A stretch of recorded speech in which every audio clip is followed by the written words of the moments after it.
दोस्तों दीपावली खत्म हो चुकी है। आशा करता हूँ कि आप सबका जो त्यौहार है बहुत अच्छा गया होगा। लेकिन अब टाइम आ गया है to get serious about next year का सीजीपीएससी प्रीलिम्स। अब जितनी भी चीज़ें हैं जो आप करते आ रहे थे, जो कैजुअली करते आ रहे थे, उनको थोड़ा सा मॉडिफाई करने की ज़रूरत है और एग्ज़ाम के प्रति थोड़ा सा और सीरियसनेस और मेहनत बढ़ाने की ज़रूरत है दोस्तों। तो हमारा मिशन है सीजीपीएससी प्रीलिम्स क्लियर करना। अब देखेंगे कि ये जो तपस्या है, क्या स्ट्रैटेजी होनी चाहिए। एक मोटा मोटी ब्रॉड स्ट्रैटेजी मैं आपको बताने की कोशिश करूँगा। इसमें एक बिल्कुल भी हम लोग स्पेसिफिकेशन में नहीं जाएंगे। ओवरऑल जो पिक्चर होती है, क्या बेसिक एलिमेंट आपको करना चाहिए, उसके बारे में मैं आपसे बात करूंगा। चलिए शुरू करते हैं। पहली बात कि दिस इज़ यू। जो लड़का ब्लू शर्ट में बैठा हुआ है कंप्यूटर में पढ़ते हुए, दिस इज़ यू एंड आपका मेन जो एम है that is to clear prelims. अब वो आधे नंबर से हो या 50 नंबर से हो, फर्क नहीं पड़ता। प्रीलिम्स क्वालिफाई करना है, मेंस लिखना है। This is your only goal for the next 5 to 6 months. जब आप प्रीलिम्स क्लियर करने के लिए बैठ रहे हैं तो कुछ कुछ ऐसे एलिमेंट्स हैं जो आपको ध्यान में रखना होगा, जिनको मैंने तपस्या एलिमेंट बोला है। पहला एलिमेंट जो है जो आपको ध्यान में रखना वो ये है कि get a routine. Routine set कर लो। आप सुबह पढ़ते हो तो सुबह पढ़ो, दोपहर को पढ़ते हो तो दोपहर को पढ़ो, शाम को पढ़ते हो तो शाम को पढ़ो, मुझे फ़र्क नहीं पड़ता। Just get a routine. उस टाइम पे जब आपने डिसाइड कर लिया है कि मुझे ये चीज़ें पढ़नी है, आप उस टाइम पे बैठिए। आपकी आधी से ज़्यादा जो समस्याएं हैं वो सिर्फ और सिर्फ एक अच्छे रूटीन होने से सॉल्व हो जाएगी। बहुत लोग होते हैं जो ओवर प्लानिंग करते हैं, उनको लगता है कि ये कैसे करेंगे, वो कैसे करेंगे। सबको मेरी यही एडवाइस है कि सिर्फ एक बार आप रेगुलरली जो आपने टाइम डिसाइड किया है उसमें टेबल में बैठना चालू करिए, थिंग्स विल ऑटोमेटिकली हैपन। तो पहला है कि गेट अ रूटीन। दूसरा है कि सबसे बड़ी प्रॉब्लम है कि एक बार रूटीन बन गया तो इंडिया जीएस को पहले अटैक करें या सीजीजीएस को पहले अटैक करें। देखिए सीजीजीएस ऐसा है कि हर किसी का स्ट्रांग होता है एंड मेरा एक्सपीरियंस रहा है कि यहाँ के जो क्वेश्चंस हैं वो उस लेवल के ही आते हैं कि आप अगर 15 दिन पहले पढ़ के जाएंगे या फिर 2 महीने पहले पढ़ के जाएंगे तो बनने उतने ही हैं। तो मेरा आपको यही एडवाइस है कि इंडिया जीएस में थोड़ी सी मेहनत कर लीजिए। अभी के आने वाले जो 2 मंथ हैं, लगभग नवंबर और दिसंबर, आई वुड सजेस्ट कि आप लोग इसको इंडिया जीएस और करंट अफेयर में डेडिकेट करिए। सीजीजीएस ऑटोमेटिकली लास्ट में हो जाएगा। हम सबको पता है कि हमने इतने बार पढ़ के रखा है सीजीजीएस कि it's not a big deal. इसलिए मेरा आपको ये एडवाइस है कि पहले इंडिया जीएस को अटैक करो। इंडिया जीएस को अटैक करते हुए दोस्तों एक बात बताना मैं भूल गया, वो ये है कि इंडियन हिस्ट्री को आप लोग छोड़ सकते हैं। उसको लास्ट के 1 महीने हम लोग पढ़ सकते हैं, क्योंकि इंडियन हिस्ट्री में इतना टाइम लगता है that is equal to the rest of India GS.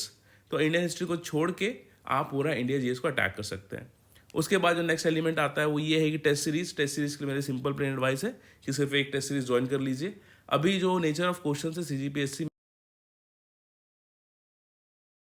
Have to do it by yourself.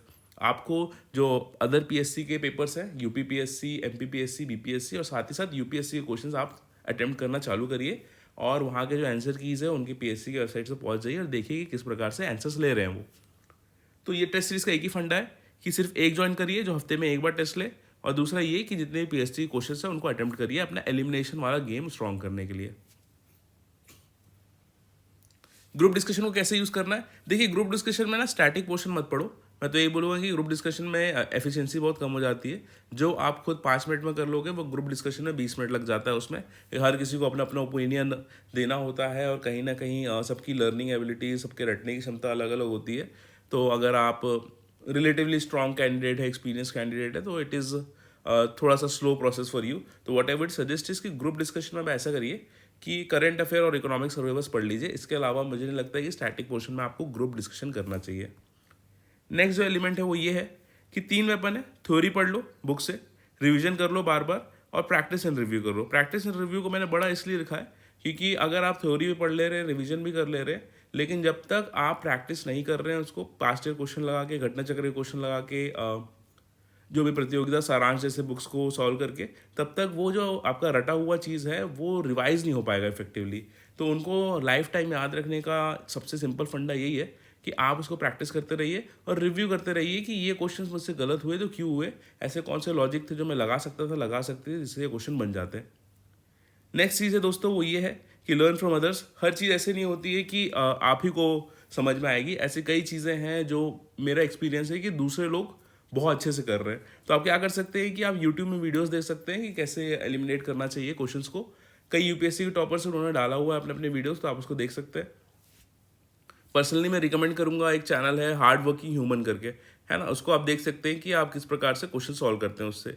दूसरा, फ्रेंड्स, अगर आप किसी टेस्ट सीरीज को, कॉमन टेस्ट सीरीज को ज्वाइन करके रखा है आपने, और आपका फ्रेंड भी उसमें दे रहा है, तो आप ये कर सकते हैं कि आपका जो फ्रेंड है उसके मार्क्स अगर आपसे ज़्यादा आए हैं, तो टेस्ट सीरीज के बाद आप ऐसा कर सकते हैं कि रूम में आके या फिर किसी लाइब्रेरी में जाके आप दोनों डिस्कस कर लीजिए और उसके बाद कंपेयर कर लीजिए ऐसे कौन से क्वेश्चंस थे जो आपसे नहीं बने थे लेकिन सामने वाले ने बना ले गए और उन्होंने क्या लॉजिक लगाया, तो अपने फ्रेंड से आप सीख सकते हैं। तीसरा, आप फैकल्टीज़ के साथ डिस्कस कर सकते हैं।